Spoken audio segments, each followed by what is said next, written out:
Welcome to the Retiring Canada podcast, where our mission is to educate and empower you to make the most informed, rational, and productive financial decisions. Hosted by certified financial planner, author, and chartered investment manager Michael Isbister, you'll go behind the scenes to uncover the tips and strategies to help you invest smarter, optimize your retirement income, and reduce the amount of tax you pay. Michael is an investment advisor with Fundamental Wealth, a trade name of Harbourfront Wealth Management, an IROC dealer. And now, here's your host, Michael Isbister. Hello everyone, and welcome again to the Retiring Canada podcast. In today's episode, we're going to discuss tax-efficient fund placement, aka asset location. Specifically, I'm going to chat about what is asset location and how does it differ from asset allocation, an example of how this is implemented, the key benefits of asset location, 3 important considerations before implementing asset location changes, finding the balance to manage liquidity and tax efficiency, the most common errors we come across, and as always, a few action items for you to consider.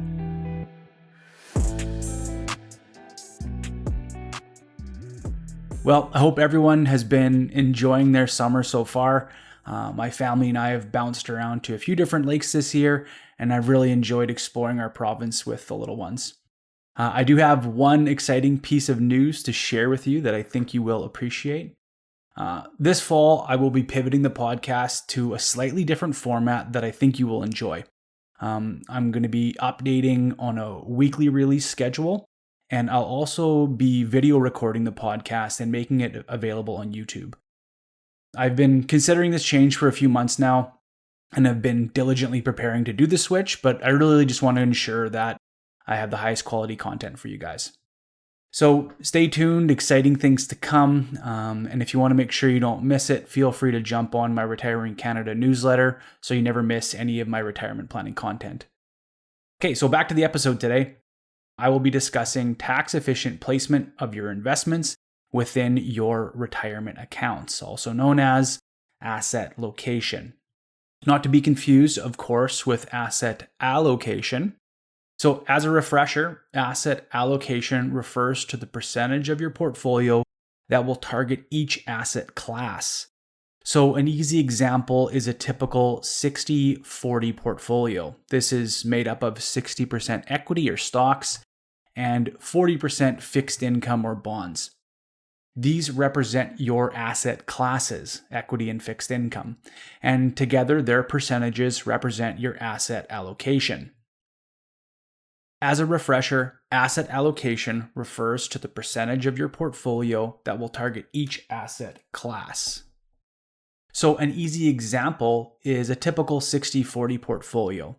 This is made up of 60% equity or stocks and 40% fixed income or bonds. These represent your asset classes, equity and fixed income, and together their percentages represent your asset allocation. Asset location takes things a step further. By managing all accounts as a single holistic portfolio, the implementation of tax-efficient fund placement, known as asset location, becomes possible. This technique is especially valuable for those of you in a high marginal tax bracket. So if you were, again, to have a look at that typical 60-40 portfolio, so 60% equity, 40% fixed income, and consider each of these asset classes separately, you will discover that the tax treatment of each of these are drastically different. Now, because certain asset classes are more tax efficient than others, 2 portfolios with identical pre-tax returns can experience significantly different after-tax returns depending on where the assets are placed across the various accounts comprising the retirement portfolio. Once we have determined the right asset allocation for a client, so i.e. again, the percentage of the portfolio that will target each of those asset classes, we then carefully consider the optimal location of each asset class to maximize the portfolio's tax efficiency. So to be more specific, we carefully consider which mutual funds and ETFs to place in tax advantage accounts like RRSPs, RIFs, defined contribution pensions, TFSAs, and which to place in taxable accounts, often referred to as non-registered accounts, so as to minimize the difference between the portfolio's pre-tax and after-tax return. So as an example, here's a scenario I came across recently with a client. He and his wife have about $800,000 in investments spread across 3 account types: RRSPs, TFSAs, and a joint non-registered account. In their RRSPs, they held a portfolio of traditional high-fee 60/40 mutual funds, and in the TFSA, they held GICs and high-interest savings. And in the joint non-registered account, they held more high-interest savings and some traditional 60/40 mutual funds.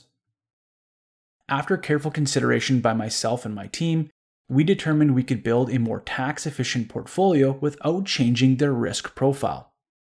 This involved shifting more of their overall retirement portfolio's equity from the RRSPs to the joint non-registered account and TFSAs. It called for a more prudent use of the TFSA to take advantage of tax-free growth and a shift of their fixed income investments in GICs into their fully taxable RRSP accounts. This also required us to deconstruct their high-fee 60/40 portfolio into a low-cost fund and ETF solution that were more apt to provide tax efficiency and cost reduction that we advocate for our retirement clients. Here is an even simpler example of asset location at work. Say you have $500,000. Half in an RRSP invested 100% in equities, and the other half in 100% bonds and fixed income. The asset allocation of the overall retirement portfolio is 50-50, but the tax efficiency of the portfolio is completely backwards. Since withdrawals from an RRSP or RIF are 100% taxable as income, and interest income generated from fixed income portfolios is also 100% taxed, it would make more sense to simply switch the asset locations between the RRSP and non-registered account to create a more tax-efficient portfolio. So in this very oversimplified example, you would shift all the fixed income and bonds into the RIF or RRSP, and all of the equities, which are tax preferred, into the non-registered account. The overall risk tolerance of the retirement's portfolio has not changed. It's still 50-50. However, now the end result is a more tax-efficient portfolio overall. Again, this example is very oversimplified, and I'm not factoring in TFSAs, potential tax consequences from rebalancing, and client specifics like risk tolerance and income needs. So please consult with a professional before considering these types of changes. So while the key benefit to this approach is tax efficiency, there are some important considerations you need to understand before implementing tax-efficient fund placement. First, this strategy assumes that all your accounts are being managed holistically, which rests on the assumption that all of your money in the accounts is for the same goal, i.e., retirement. It is important to segregate some monies for short-term goals and needs separately as to not impact the long-term efficiency of the retirement portfolio.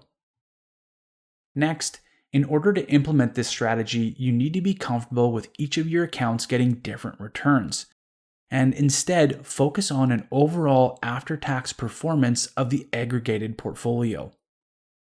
Furthermore, you need to be comfortable that the investments in a given account may look strange in isolation. So, for example, if an ideal tax strategy dictates that all of the RRSP account be invested in bond funds, it may look very counterintuitive if viewed in isolation, rather than just one piece of the overall retirement puzzle. Lastly, while perfectly optimizing a portfolio according to the framework I have discussed would sometimes suggest that all of a client's taxable bonds be placed in their tax-advantaged accounts, meaning their taxable accounts would only hold stock funds, we have learned that reality requires a slight adjustment to this approach. Even if the client expects that all the money within the holistically managed portfolio will be used for the same long-term goal, a client's goals can quickly change, and their portfolio should be flexible enough to easily allow for unplanned withdrawals. Specifically, because stock funds are more likely than bonds to either go up or down significantly in value, or have material unrealized capital gains that would be realized if sold, and because any withdrawals from a client's portfolio would need to come from their taxable accounts for the foreseeable future, the perfectly tax-optimized portfolio construction could backfire should they ever need to make an unexpected withdrawal. For that reason, it's good practice to place a portion of bond funds in a taxable account. Doing so makes it more likely that you could liquidate some of the portfolio at any time with more confidence in the available balance without material tax consequences. We manage this inevitable trade-off between perfect tax optimization and liquidity considerations on our client's behalf. Tax-efficient fund placement requires some upfront and ongoing effort to optimize, but executed correctly, it can be a powerful wealth preservation strategy for retirees. Okay, so that will do it for today. Here are your action items for today's episode. First off, I understand that this concept is quite technical and may be out of the comfort zone of most of you listening to this podcast. With that considered, check out our fundamental retirement plan process by visiting our website, where we professionally implement and monitor retirement plans that utilize asset location as one piece of the retirement puzzle. Lastly, one of the most common errors we see with regards to asset location is not utilizing the tax-free savings account properly. While the name of the account says savings account, the fact is that nearly any kind of traditional investment can be held inside of this account. For retirement investors, ensuring this account is topped up annually and the assets located inside of the TFSA are thoughtfully considered will help to ensure a tax-efficient retirement well into your golden years. Well, that'll do it for today. For all the links and resources discussed, please check out the show notes or visit retiringcanada.ca.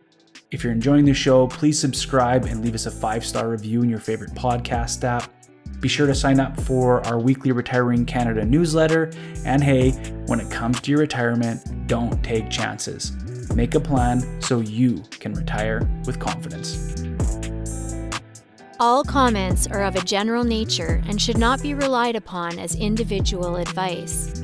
The views and opinions expressed in this commentary may not necessarily reflect those of Harbourfront Wealth Management. While every attempt is made to ensure accuracy, facts and figures are not guaranteed. The content is not intended to be a substitute for professional investing or tax advice. Please seek advice from your accountant regarding anything raised in the content of the podcast regarding your individual tax situation. Always seek the advice of your financial advisor or other qualified financial service provider with any questions you may have regarding your investment planning.